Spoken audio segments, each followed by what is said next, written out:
Chapter 40.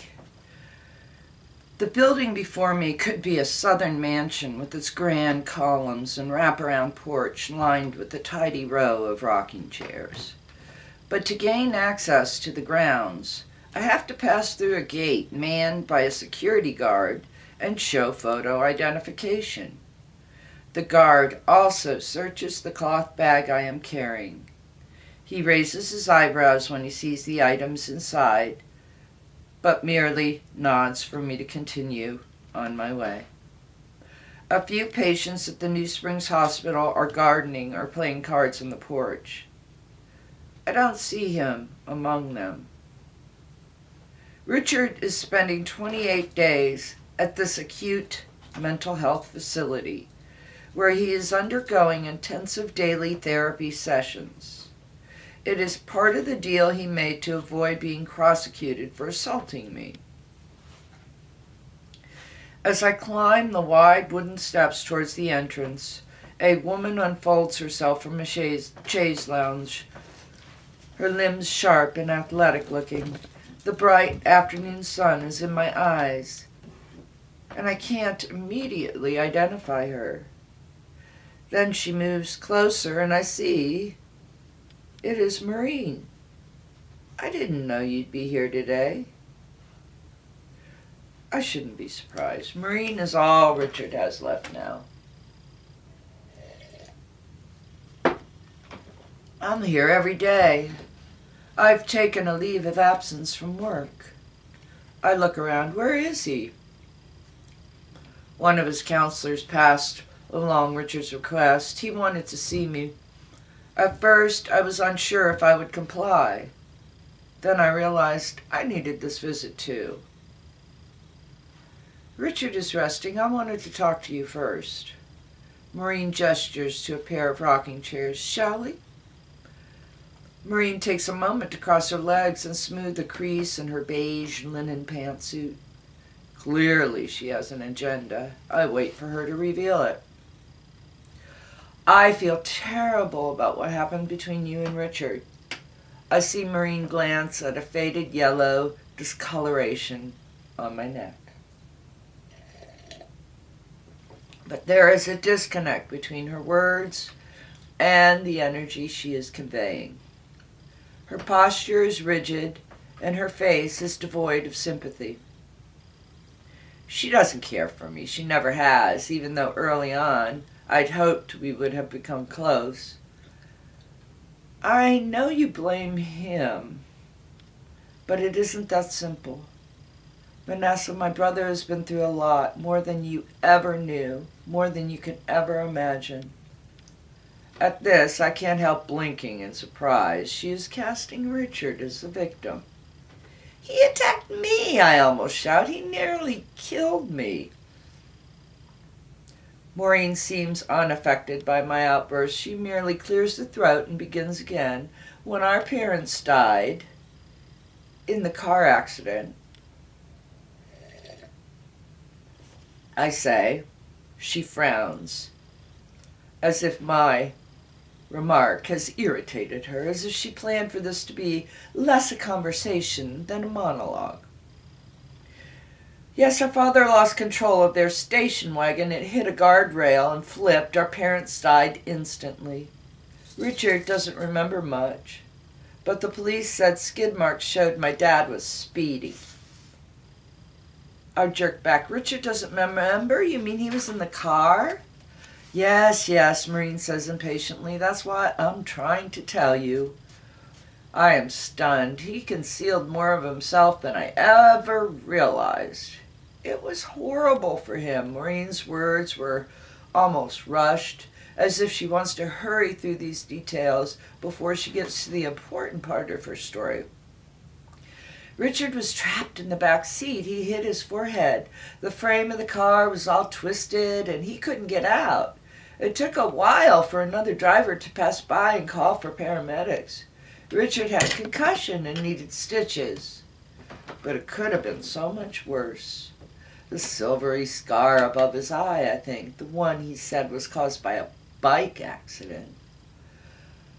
I picture Richard as a young teenager, a boy, really, dazed and in pain from the crash, crying out for his mother, failing to rouse his parents, trying to wrench open the upside-down station wagon's doors, beating his fists against the windows and yelling.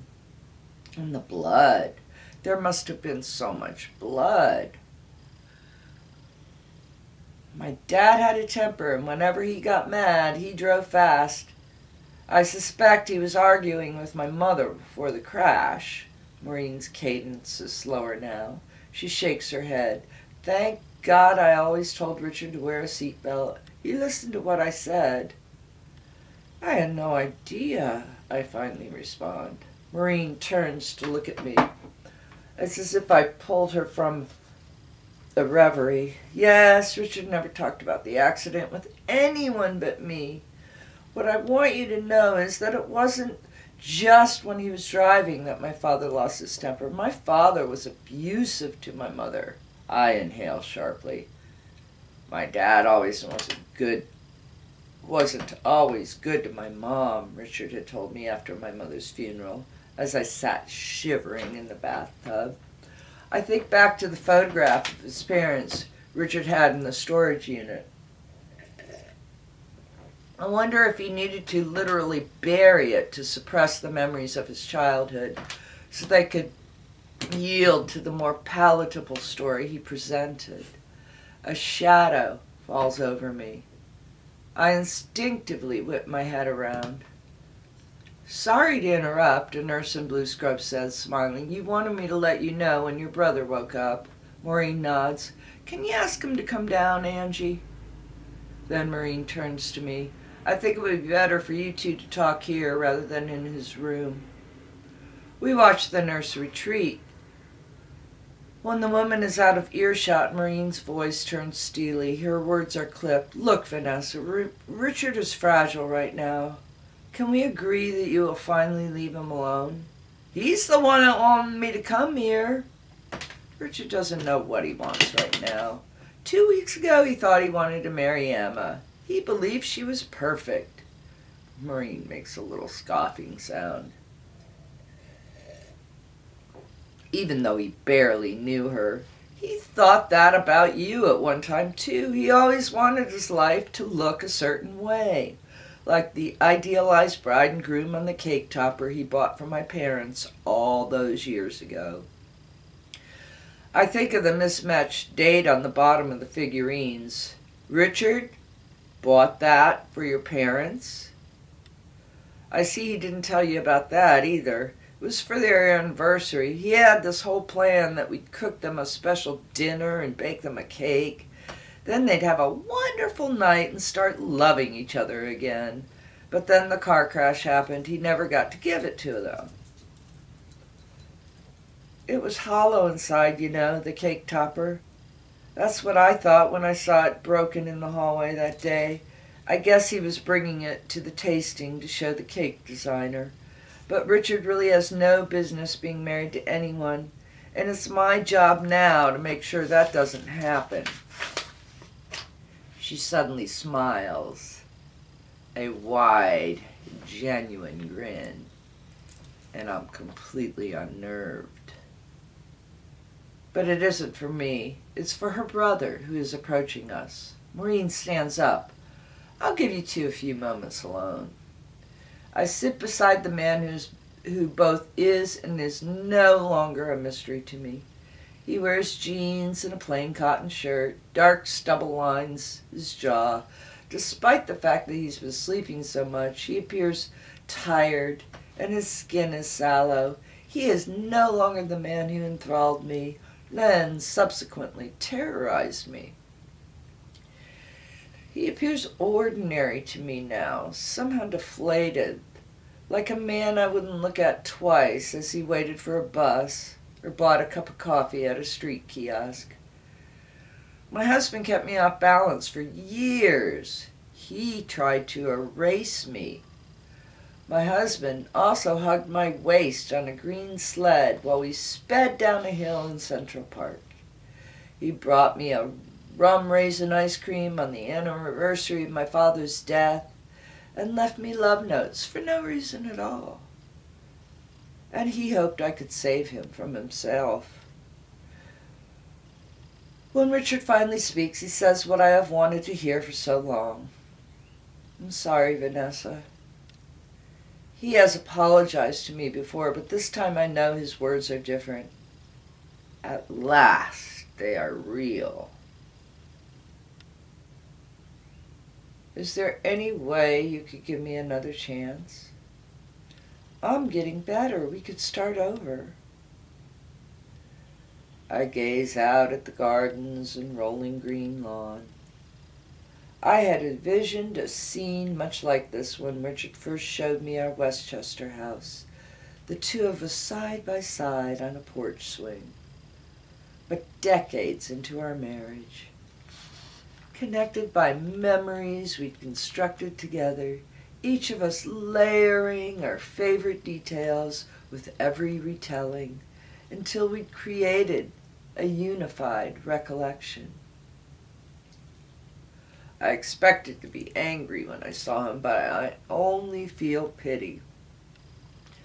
By way of an answer to his question, I hand Richard my cloth bag. He pulls out the top item, a black jewelry box. In it are my wedding and engagement rings. He opens the box. I wanted to give these back to you. I have spent so long mired in our past. It's time to return them to him and truly move on. We could adopt a child. We could make it perfect this time. He wipes his eyes. Never seen him cry before. Maureen is between us in an instant. She takes the bag and the rings from Richard. Vanessa, I think it's time for you to go. I'll see you out. I stand up, not because she told me to, but because I am ready to leave. Goodbye, Richard. Maureen leads me down the steps towards the parking lot. I follow at a slower pace.